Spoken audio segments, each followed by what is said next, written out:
Donc ici, on va continuer sur unité 1. Alors écrivez unité 1.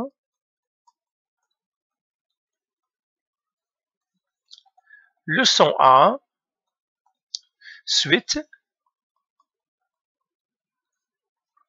Vous écrivez la date du jour et vous écrivez l'heure. Voilà. Alors la leçon ici, ça va être encore les triangles semblables. Écrivez les triangles semblables. Les triangles semblables, comme ça, et congrus. On va écrire ici et congrus. Congrus. Good. Alors, grand A, introduction, parce qu'il faut toujours introduire le sujet. Mais là, introduction. Mais là, il n'y a rien à introduire. Vous faites voir exercice. Voir exercice. Alors, et exemple. Exercice et exemple. Voilà. Et là, vous allez faire, maintenant, vous faites exemple 1. Alors, dans cet exemple ici, nous avons ici ce schéma-là. On voit ici qu'il y a deux triangles. Et la question, est-ce qu'ils sont semblables ou non? Combien de triangles on voit? Alors, on va les noter. A, on va les nommer leur sommet A, B, C, D, E. Alors, question, c'est question. Trouve les triangles semblables. Trouve les triangles semblables. Les triangles semblables. Et donne les proportions. Les proportions. Voilà. Alors la question ici, on doit trouver triangle semblable et donner les proportions. Alors on va résoudre cet exercice-là. Alors moi je vais effacer, donc écrivez ça. Une fois que vous l'avez écrit, moi je vais les effacer. Premièrement, on va trouver triangle semblable. Combien de triangles vous voyez ici? Eh bien il y en a deux. Il y a le petit et il y a le grand. Donc j'ai le petit triangle ici. Et j'ai le grand triangle, tout le temps je mettrai 2. Alors regardez ce que je vais faire. Je vais les séparer les triangles. On va les séparer, parce qu'il y a deux triangles, on va les séparer chacun tout seul. Eh bien, je vais les séparer. Je vais écrire le AB ici. Comme ça, lui, je vais le faire en jaune. Le petit triangle, il est là. Et j'ai le grand triangle, je vais le mettre en bleu. Donc, moi, je vais le mettre avec une autre couleur. Alors, regardez, je vais essayer de respecter toujours l'orientation. Voilà, ça, c'est le grand triangle. Voilà, je nomme mes sommets. Ça, c'est le sommet A, le sommet B, le sommet C. Lui, ici, le grand, c'est le sommet A, le sommet D et le sommet E. Donc, vous voyez bien, le grand, ici, A, D, E, et le petit, c'est A, B, C. Ça, c'est le triangle 1. Et ça, c'est le triangle 2. Maintenant, je vais mettre les angles que je connais. Lui, ils me disent l'angle B, 40. Lui, ici, c'est 40 degrés. Lui, ici, est aussi 40 degrés. Parce qu'ils me l'ont mis ici. Alors, je vais effacer maintenant le 1 ici et le 2, parce que vous pouvez le garder si vous voulez. Et, puisque j'ai le sommet A, eh bien, cet angle-là, il est le même que lui. Je mettrai comme ça et comme ça. Parce que c'est le même, cet angle-là, il appartient au triangle ABC, il appartient au triangle ADE. On dit que c'est un angle commun. Donc, A est un angle commun. Alors, on va l'écrire ici. A est un angle commun. Est un angle commun. Pourquoi? Parce que l'angle A appartient au triangle ABC, il appartient au triangle ADE, c'est comme ça. C'est pour cela que moi je l'ai mis avec un petit rang ici, avec une barre, pour dire qu'ils sont pareils. Est-ce que ces triangles-là sont semblables? Oui, ils sont semblables. Par quoi? Par AA. Alors on va l'écrire ici. ABC, et le triangle, je mettrai comme ça, et le triangle ADE sont semblables par AA, ça veut dire angle-angle. Et là, je dois dire quels sont les angles. Alors, parce que, donc je dois dire pourquoi. Car, je mettrai tout simplement car. Ici. Premièrement, ils ont un angle commun. Ils ont un angle commun. Angle commun. Et comment ça s'appelle cet angle commun? A. Parce qu'ils ont le même angle. Donc, ils ont un angle commun, A égale à A, et ils ont un angle B égale à D, et l'angle B égale à l'angle D égale à 40 degrés. Donc, les deux triangles sont semblables par la condition AA, ça veut dire angle-angle. Parce qu'ils ont un angle ici, lui, il est égal à lui, parce qu'il est commun, et lui, il est égal à lui. Parfait, on vient de répondre à la première question, on a trouvé triangle semblable, c'est le triangle ABC avec ADE. Maintenant, ils nous disent de donner la proportion. Eh bien, on va donner la proportion. On va la donner ici. Alors, je vais enlever les petites flèches que j'ai mis. Je les enlève, j'en enlève. C'est ça. Donc maintenant, je vais enlever aussi l'autre.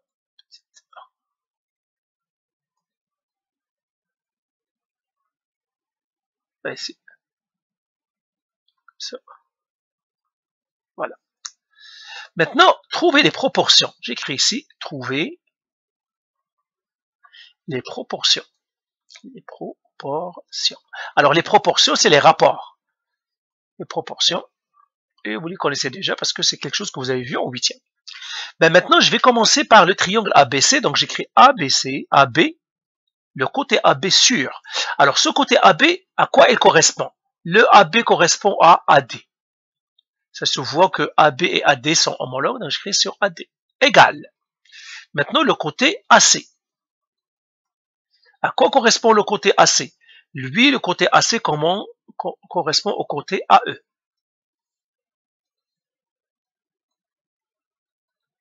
Égal. Le côté BC. À quoi correspond le côté BC? C'est au côté DE. Donc, j'écris ici DE.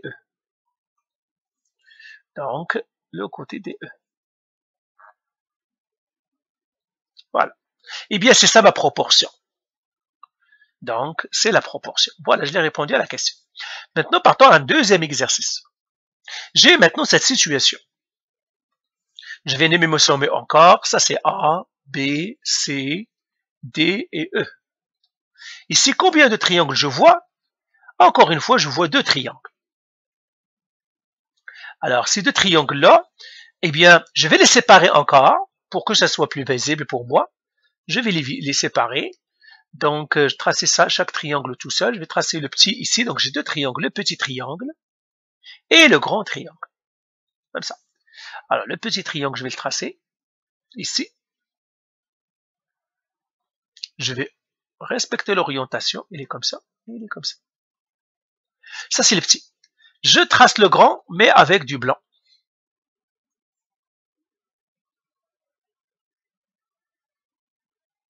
Comme ça. Ça, c'est le grand.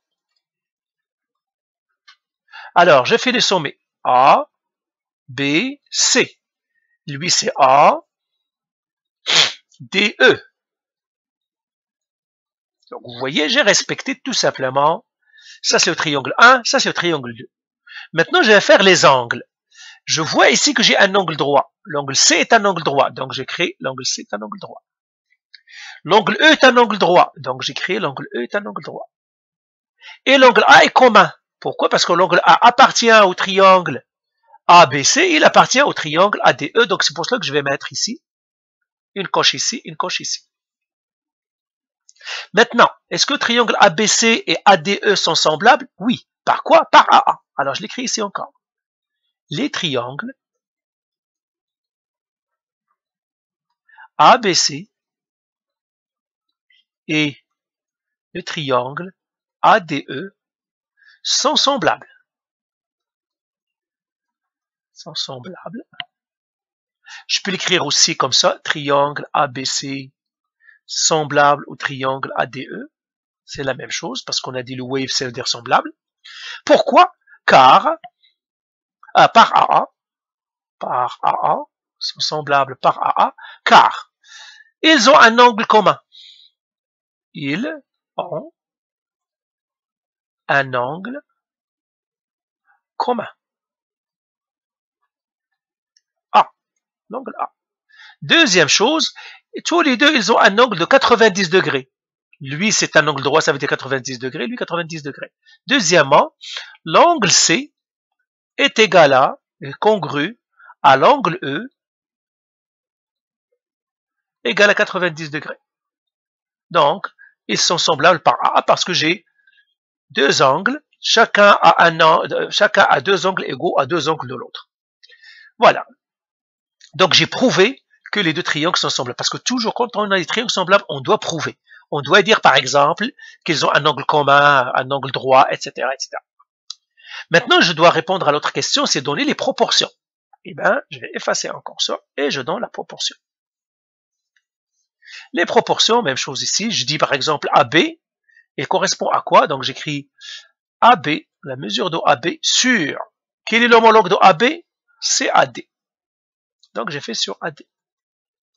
Égal AC sur, quel est l'homologue de AC? C'est AE. Égal BC, ce côté-là, il est homologue à qui? ADE. Et bien voilà, j'écris ma proportion. Et c'est très important. Quand on a un triangle semblable, on doit écrire toujours la proportion. Un côté sur son homologue, un côté sur son homologue, un côté sur son homologue. Alors, faisons un autre cas. Celui-là, c'est comme les autres. Alors, quand je vois ici, ok, alors on va le faire lui aussi. On va nommer mieux sommet. Ça, c'est A, B, C. Je l'appellerai celui-là E, F. Comme ça. Combien de triangles? Encore une fois, j'ai un triangle ici et j'ai deux triangles ici, un deuxième triangle ici. Qu'est-ce que ça veut dire les deux flèches ici? Les deux flèches ici que j'ai mis, ou bien les deux flèches, ça veut dire c'est parallèle. On va l'écrire ici. BC est parallèle à EF. C'est ça ce que ça veut dire les deux flèches. Alors, si BC est parallèle à EF, qu'est-ce que ça veut dire BC est parallèle à EF? Eh bien, nous avons des choses quand les angles sont parallèles. Eh bien, c'est que cet angle-là, il est égal à cet angle. Par quoi? Parce que ici, il forme un C. Ce sont des angles correspondants. Donc, je dois l'écrire ici. L'angle B est congru à l'angle E. Angle correspondant. Angle correspondant. Même chose que pour lui. L'angle C est congru à l'angle F. L'angle C est congru à l'angle F. Encore une fois, angle correspondant. Angle correspondant. Donc ça, celui-là et celui-là sont pareils et celui-là sont pareils. Pourquoi? Parce que les droites BC et EF sont parallèles. Si les droites BC et EF n'étaient pas parallèles, on ne peut pas dire ça. On ne peut pas parler de correspondant, ni d'alterne-alterne, ni de alterne-externe, etc. Alors ça, il faut les réviser, les angles correspondants. Hein. Ben maintenant, j'ai tout ça, j'ai droite parallèle, c'est ce qu'il me dit. En fait, puisque BC, ça me dit que ces angles-là sont congrus. Maintenant, je vais séparer les triangles. Eh bien, je vais faire, j'ai deux petits triangles, le triangle 1 et le triangle 2, je vais les séparer. Eh bien, je vais tracer le triangle 1, c'est petit, j'essaie de respecter l'orientation. Et j'aurai le grand triangle, je vais le mettre ici. Ah, je vais le tracer sous lui, c'est que je les sépare les deux triangles, tout simplement. Donc, comme ça, et comme ça. Eh bien, qu'est-ce que j'ai? A, B, C. A, E, F. Alors, bien sûr, A, l'angle A est un angle commun, parce qu'il appartient aux deux triangles. Donc, je le mets ici. Lui est pareil à lui.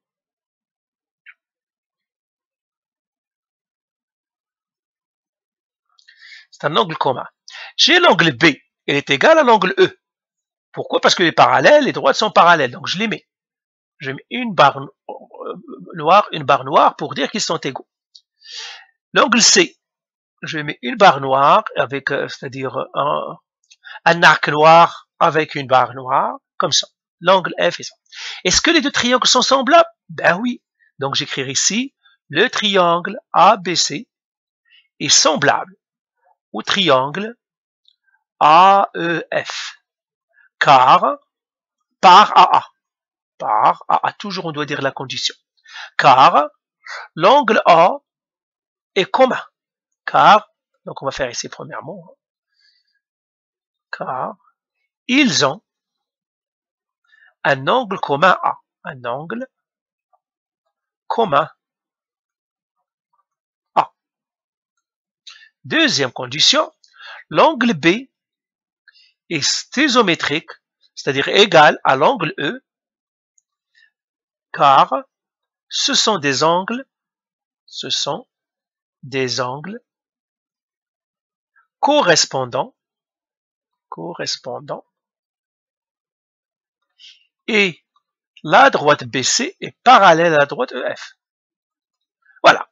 Donc j'ai deux angles, il suffit que de dire deux, j'aurais pu prendre aussi le CF, mais on n'a besoin que deux. On n'a besoin que de A et A, c'est-à-dire angle-angle. Eh bien, j'ai dit lui, il est pareil à lui, et lui, il est pareil à lui. Eh bien, voilà, on a prouvé qu'ils sont semblables. Maintenant, il faut écrire la proportion. On va écrire les proportions. Je vais effacer tout ça, ce qui est là. La proportion. La proportion, la même chose, je dis le AB sur, à quoi correspond AB? À AE. Égale AC, à quoi correspond AC? À AF. Égale BC, à quoi correspond le côté BC? À EF. Et voilà, j'ai écrit ma proportion. Et avec ma proportion, je pourrais faire les produits croisés, vous vous souvenez? Pourquoi la proportion est très importante ici? Parce que je peux faire les produits croisés et trouver toutes les bases, c'est-à-dire les mesures que je ne connais pas. Alors, faisons le dernier. J'ai ces deux triangles ici. Je vais nommer encore leur sommet. Ça, je l'appellerai A, lui B, lui C. Lui, c'est E. Lui, je l'appellerai F. Comme ça. Alors maintenant, j'ai mis les flèches ici. Ça veut dire que ces flèches encore, c'est parallèle. Et quand on a les flèches parallèles, et bien cet angle-là est égal à cet angle. Ce sont des angles alternes internes, parce qu'ils forment un Z. Lui ici, il est égal à lui. Encore une fois, alterne interne. Alors je l'écris ici. AB est parallèle à EF. Alors, l'angle A est congru à l'angle F. Angle alterne interne. Alterne interne. Pour la même raison, j'ai l'angle B congru à l'angle E. Pour la même raison, vous écrivez vous angle alterne interne encore, angle alterne interne. Voilà. Maintenant, je vais séparer les triangles. Ah, j'ai autre chose encore. J'ai l'angle C ici. Alors, cet angle-là ici, il est égal à cet angle. Pourquoi ces deux angles sont égaux? Parce qu'ils sont opposés par le sommet. Ok, donc si vous avez des difficultés avec les angles et les caractéristiques des angles, regardez, il y a une vidéo aussi de 8e année, ou même de 9e année, qui parle des angles alternes internes, alternes externes, correspondants, angles opposés par le sommet, les adjacents, etc. Donc, je l'écrirai ici. L'angle C, donc je vais effacer ici parce que je n'ai plus d'espace.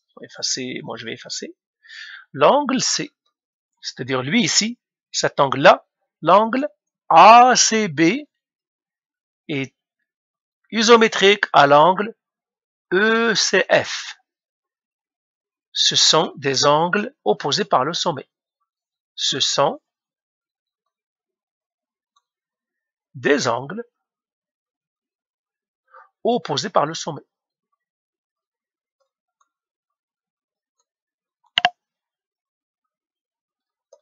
D'accord, donc ces deux angles-là sont aussi égaux.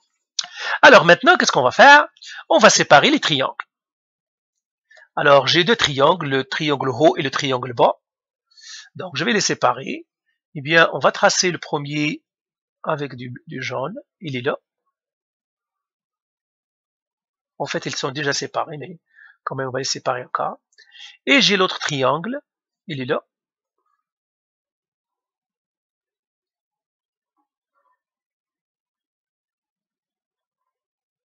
comme ça. Lui, c'est le sommet A. Je respecte les sommets, c'est pour ça qu'il faut les nommer. A, B, C. Lui, c'est le sommet C, le sommet E et le sommet F. Alors là, il faut respecter. Cet angle-là, lui, c'est le même que lui. Cet angle qui est là, c'est le même que lui. Je respecte ça, parce qu'ils sont inversés. Cet angle, lui, ici, il est le même que lui. Alors, je vais effacer ici. Et là, je vais écrire quels sont les triangles qui sont semblables. Eh bien, j'écris le triangle ABC est semblable au triangle lequel? Le A, il correspond à qui le A? Quel est l'homologue de A? L'homologue de A, c'est F. Parce que ce sont A et F qui sont égales. Donc, je dois commencer par F. Ici, j'ai B. Quel est l'homologue de B? L'homologue de B, c'est E. Donc, j'écris E. Et quel est l'homologue de C? Parce que C, c'est C.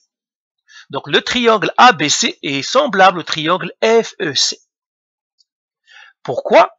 Car, eh bien, j'écris tout simplement l'angle A est isométrique à l'angle F. J'écris angle alterne interne. Angle alterne interne. Et AB est parallèle à EF. La deuxième raison, ben, je pourrais choisir encore l'angle E, mais je vais choisir l'angle C. L'angle ACB est isométrique à l'angle ECF, angle opposé par le sommet. Angle opposé par le sommet.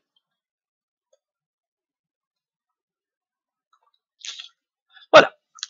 Maintenant, j'écris ma proportion. Je vais effacer tout ça.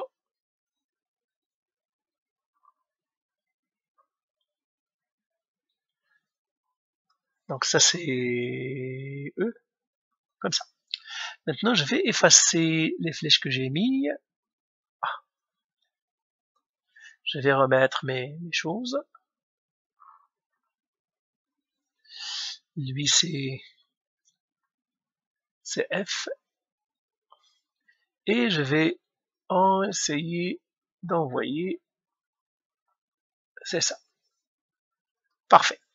Donc j'ai cela. Maintenant j'écris mes proportions. Mes proportions, je commence par AB. Eh bien, je regarde AB. Quel est l'homologue de AB? Eh bien, c'est EF.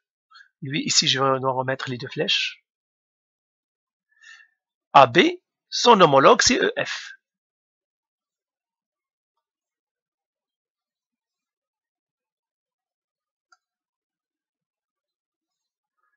Son homologue, c'est EF. Pourquoi? Parce que l'angle C regarde AB, et ici l'angle C regarde EF. C'est tout simplement, regarde lui comme un œil. Lui aussi comme un œil. Quel est l'opposé de l'angle C? C'est AB. Donc, quel est l'opposé de l'angle C? Le côté opposé, c'est EF. Maintenant, égal, AC. J'ai AC ici. Quel est l'homologue de AC? Parce qu'il est regardé que son opposé, c'est l'angle B regarde le AC, le mu-C, mais lui, il est égal à lui. Donc, son homologue, c'est CF.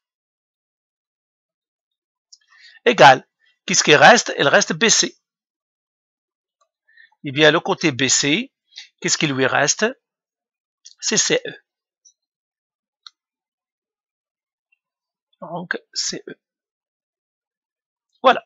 Eh bien, voilà, j'ai écrit mes proportions. Et cette proportion encore, c'est celle qu'on va utiliser en produit croisé pour trouver les mesures manquantes. Donc, voilà pour cet exercice de reconnaître les triangles semblables. C'est très important. Et puis, écrire les proportions sont importants. Donc, faites les exercices pour cette matière-là pour que vous la maîtrisiez bien.